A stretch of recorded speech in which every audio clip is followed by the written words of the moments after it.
Ladies and gentlemen, my island brothers and sisters in the Pacific, in the Indian Ocean and the South China Seas, and here, of course, in the Caribbean, most of us will be happy to see the end of 2020. The worst global pandemic for over 100 years has been joined with other unenviable records created this year, like the worst wildfires and hurricane seasons ever recorded. It has truly been an anno horribilis. Whilst we can look forward to highly efficacious vaccines for COVID-19 in the new year, there is no vaccine available against the climate crisis. Whilst this year has given us little cause to celebrate, we have come together to reflect on the 30th anniversary of the formation of the Alliance of Small Island States, AOSIS, the 5th anniversary of the Paris Agreement, and indeed the 75th anniversary of the United Nations. I'm truly honored to have been asked to share a vision of a future for small islands and the steps that we and others will have to take to get there. Imagine a world where size just simply didn't matter. I'm inviting you to imagine a world where the large, powerful countries and increasingly the multinational corporations did not dictate all of the rules. A world where the sovereignty of small island states was not simply a fanciful notion. A world where island people were truly in control of their own destiny, no longer subject to colonial or neo-colonial forces. Imagine a world that truly valued cultural diversity and the rich contributions that we as island people have made and continue to weave into the world's tapestry. Imagine a world that acknowledged systemic historical injustice and was reconciled to compensate, and I use the word compensate deliberately, those who have suffered loss and damage and whose development opportunities have been repressed systematically. A world where small islands were not considered dispensable. A world where small islands were indeed visible. That is the future that we demand. The simple and undeniable right to live our lives with dignity in our own homelands. As we celebrate this 30th anniversary of AOSIS, the need to maintain unity within our diversity is paramount. We have achieved much when all 44 of us speak with one voice. You know it, I know it. We pushed successfully for the 1.5 degrees to be the guardrail rather than the 2 degrees. It was our lobbying that generated the IPCC special report on 1.5 degrees.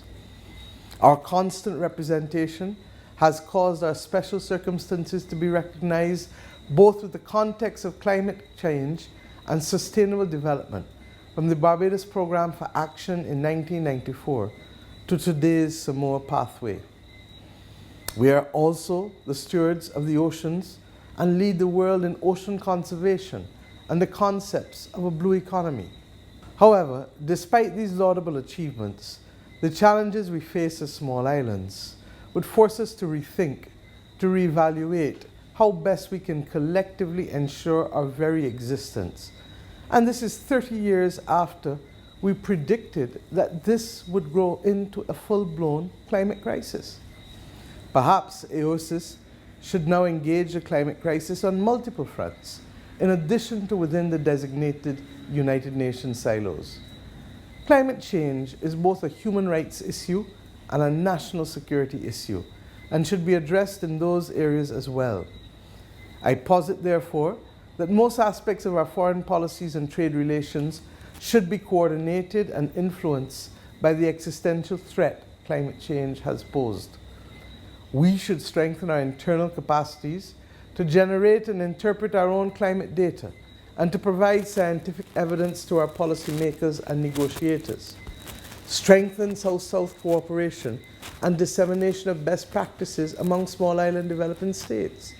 There is a significant body of work in this regard that has been undertaken by the Commonwealth Secretariat. For too long, we've spoken about a small island developing states network and the synergies and economies of scale that could be obtained by joint approaches to, for example, sourcing climate finance. Why can't we do that together? And this leads me to what I see also as the urgently required actions of the developed countries, particularly in the context of this worsening pandemic. On July 31st, the United Nations independent expert, Mr. Lee, submitted a report to the General Assembly addressing the debt-related problems of developing countries caused by the COVID-19 pandemic. The report was clear and it was unequivocal. And I now quote from it. The independent expert concludes that debt problems, especially those of developing countries, must be addressed as quickly and effectively as possible in order to flatten the COVID-19 infection curve and to prepare for an equitable, resilient, greener, and sustainable economic and social recovery. End of quote.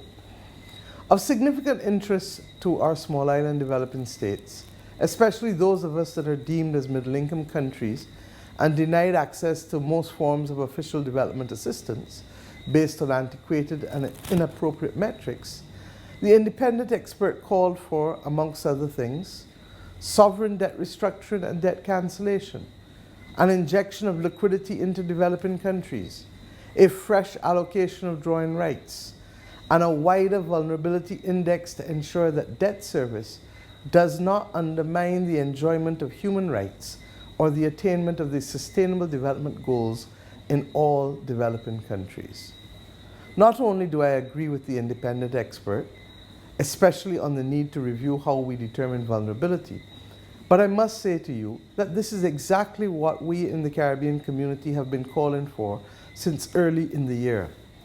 GDP per capita is simply not an appropriate indicator.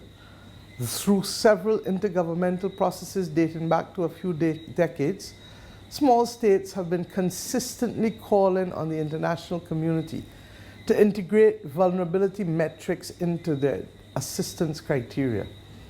Given the devastating impact of COVID-19, only recently have such calls taken on added significance and resonance, presenting a unique opportunity to change the development financing landscape for small states. And that is why CARICOM is working towards a universal vulnerability index that could rank all countries by their vulnerabilities using a set of agreed parameters. My friends, I would also recommend that, and Barbados indeed is lobbying for, the debt being incurred by developing countries, in particular small island developing states, as a result of the public health effort to fight the pandemic and due to the concomitant loss of economic activity, that debt be quantified and isolated. That debt, COVID-19 debt as it can be called, should then be refinanced at least partially through the issuance of special bonds with an option to accrue interest over long periods, for example, 30 to 40 years, indeed similar to the bonds issued during World War II.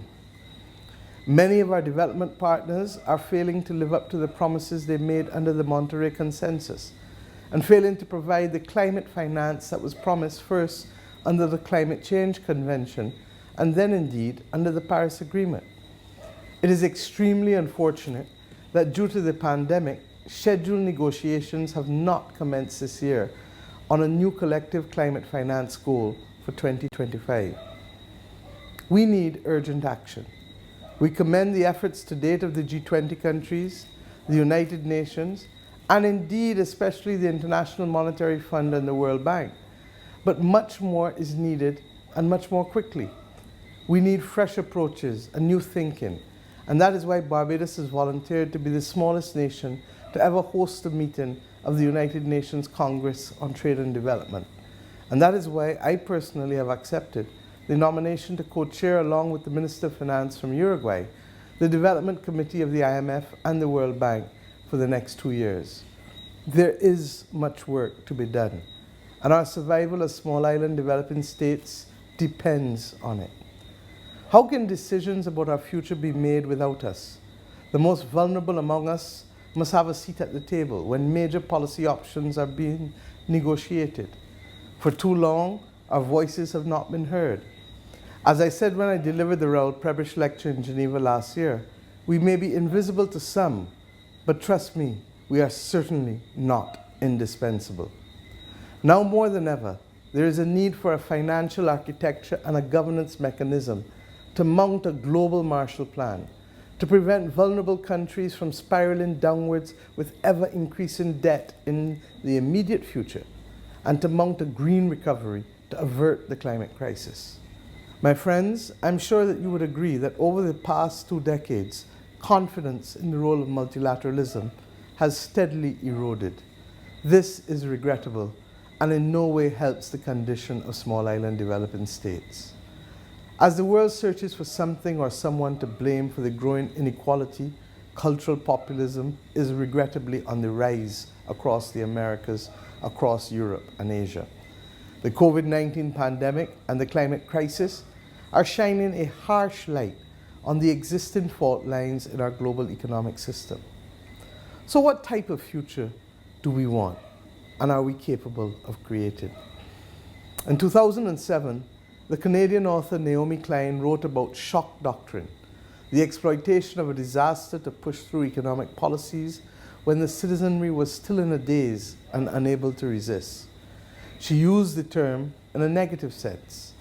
However, perhaps there is a way to use shock doctrine in a positive way.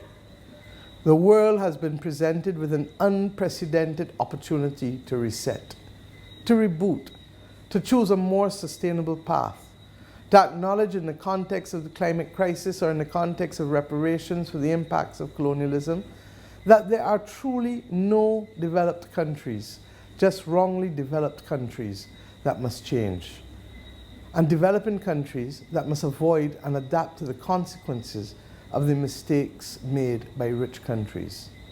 Klaus Schwab, founder and executive chairman of the World Economic Forum, has recently called for the Great Reset, which includes the creation of conditions for a stakeholder economy, the greening of urban infrastructure, and the harnessing of the innovations spawned by the Fourth Industrial Revolution.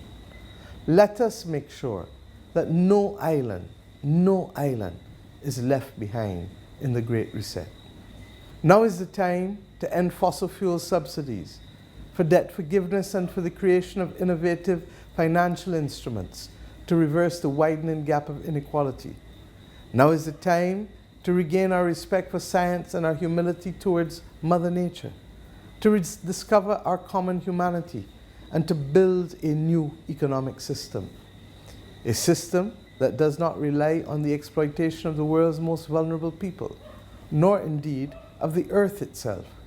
A system that has as its aim not unfettered, unsustainable growth, but rather one that facilitates the most elusive and worthy goal of all humans, the pursuit of happiness, balanced development. I truly believe that we as island people, as the custodians of some of the most diverse ecosystems in the world, as the genetic products of all of the world's major races, and the environmental products of centuries of living within our geographical means, we have a unique perspective and an ability to lead the world into a truly enlightened future. We have the ability to bring a human approach to all that we do, because we simply do not have a buffer if we get it wrong. That is the very essence of being small, and it is the absence of that buffer that has caused us to trust ourselves and to trust our humanity more. We invite the rest of the world to equally trust our humanity to make this world a better place. Thank you very much.